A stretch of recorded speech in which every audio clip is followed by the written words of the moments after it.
O hipnotizante John Boyega acende um fusível sob esta representação pungente, mas pelos números, de um cerco a um banco em Atlanta em 2017. Como jovem ex-fuzileiro naval dos Estados Unidos, Brian Brown Easley, ele adota um sotaque perfeito que lembra um jovem Denzel Washington, e ele não se sente lisonjeado com a comparação. O londrino está mostrando rapidamente que não há muito que ele não possa fazer. Situado em uma cidade satélite na Geórgia, mas filmado em Los Angeles, 892 é banhado por uma feia luz amarelo esverdeada que reflete o mundo como Easley o vê, miserável, sombrio e inóspito. Ele está hospedado em um motel local, seu telefone está sem crédito, e quando se trata de sua ex, Olivia Washington, ele também está. Sua filhinha é seu mundo, e ele não pode nem ligar para ela.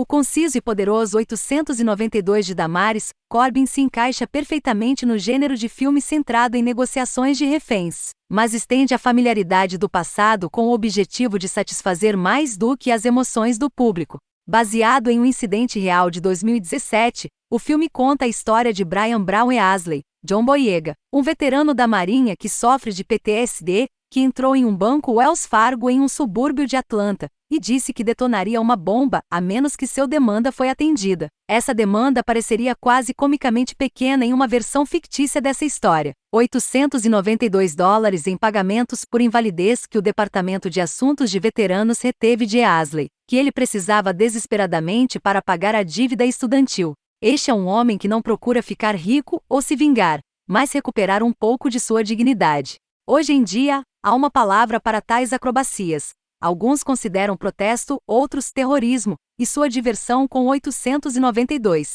pode depender de qual campo você se enquadra. Damaris Corbin e o corroteirista Vamik Veyarma não fingem que Brown Easley não estava errado em sua abordagem, mas eles também reconhecem como homens honrados desprivilegiados podem se sentir pelo mesmo sistema que serviram.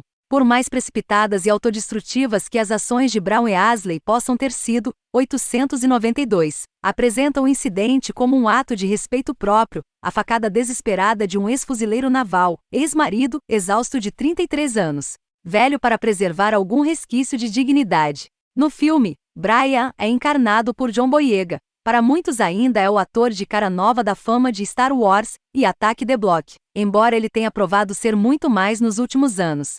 Boyega é um artista sério e politicamente engajado, com capacidade de interpretar personagens difíceis e problemáticos, e 892 marca um ponto de virada em potencial para ele. Boyega desaparece atrás do moletom solto e dos óculos de leitura sem aro de Brian. Sua linguagem corporal está quebrada, sua bochecha direita muito machucada. Ele se mexe nervosamente, como um personagem de Um Estranho no Ninho. Boyega é a coisa mais interessante do filme, especificamente, a maneira como ele retrata esse indivíduo trágico e psicologicamente danificado lutando pelo que importa para ele, embora também seja digno de nota por apresentar a performance final de Michael Kenneth Williams como negociador de reféns. Brian fez o serviço militar. Ele está tentando fazer o certo por sua filha, Kia, London Covington.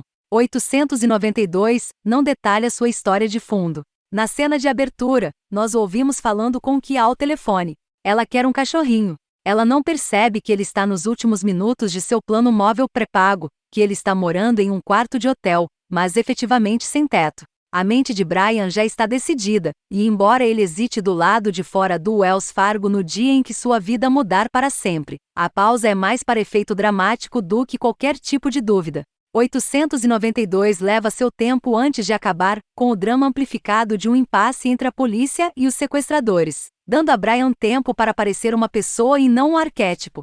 Renderizado por Boyega com uma graça pensativa e gentil, Brian é visto pela primeira vez falando ao telefone com sua filha, Kia, London Covington, e vagando desconsoladamente pelos cantos de Atlanta. Ele registra mais tristeza melancólica do que raiva reprimida. Outro destaque é Michael Kenneth Williams, aparecendo aqui em um de seus últimos papéis como Eli Bernard, o negociador de reféns.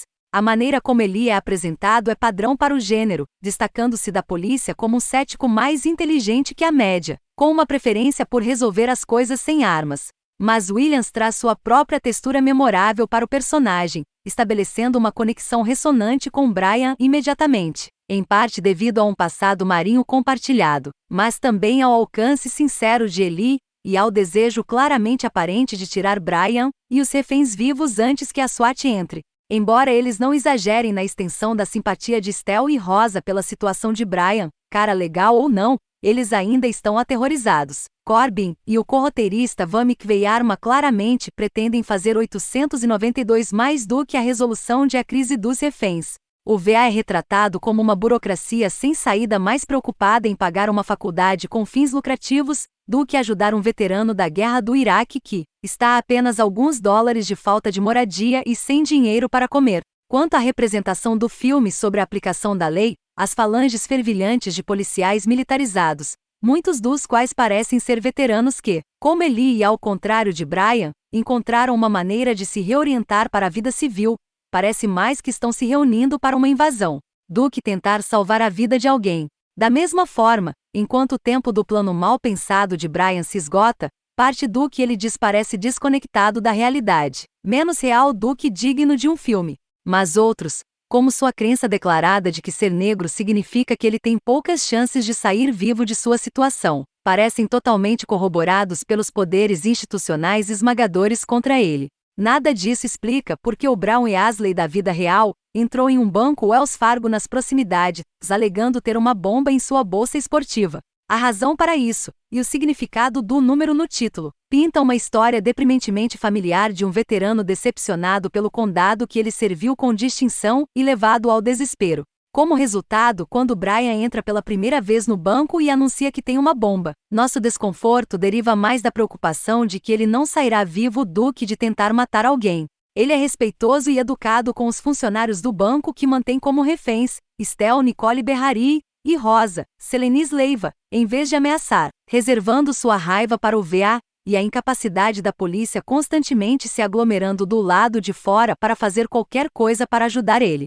O estilo quieto e discreto de Corbin ajuda seu filme a criar tensão no impasse principalmente do personagem em vez do incidente. Ela leva seu tempo antes de cortar para a polícia que se aglomera do lado de fora do banco. Antes disso, ela acompanha a interação entre as pessoas dentro do banco, com a ansiedade e pânico de Rosa contrastando com a competência fria de Estelle, enquanto ambos tentam determinar se Brian, mesmo com todas as suas desculpas e sim, senhora, é perigoso ou não. Não. Os três artistas trabalham juntos soberbamente nessas cenas, e a postura e a precisão de Berrari são profundamente ressonantes.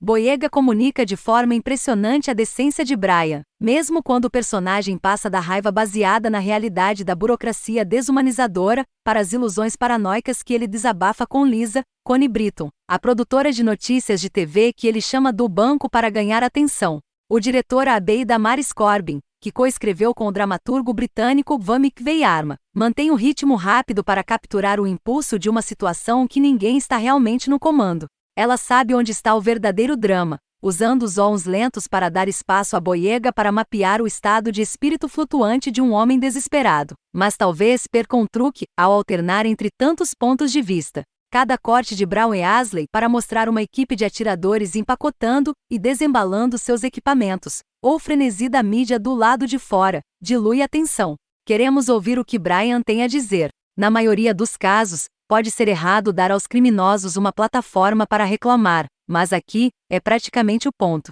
O personagem de Williams, Eli, também é um ex-fuzileiro naval, e os dois compartilham uma conexão humana durante sua curta interação. Reconhecemos o tipo. O policial simpático, pense em Harvey Keitel em Thelma e Louise, quando todas as outras figuras de autoridade parecem querer que o criminoso seja eliminado. Entre o carnaval da polícia local, agentes do FBI, agentes do GB e repórteres de TV que se forma ao redor do banco, vários atiradores miram, e, de fato, o público se familiariza com a visão da cabeça de Boyega na mira. Damaris Corbin e o D.P. Doug Emmett filmam 892, como um filme de assalto a estúdio, Inside Man, de Spike Lee. Parece uma referência óbvia, reduzindo a gama de cores para azuis e pretos, cobrindo a ação através de câmeras em movimento e inquietas. Este não é um ato de reconstituição documental, mas um drama tenso e especulativo, imaginando que esse homem deve ter passado durante essas horas e como suas ações se espalharam para afetar a vida de outras pessoas. De acordo com 892, Brian sabia qual seria seu destino. Alerta de Soiler. Antes de entrar no banco, ele reconheceu como situações como essa acabam para os homens negros na América. Ele escolheu fazer um exemplo de si mesmo. O filme nos pede para decidir se ele é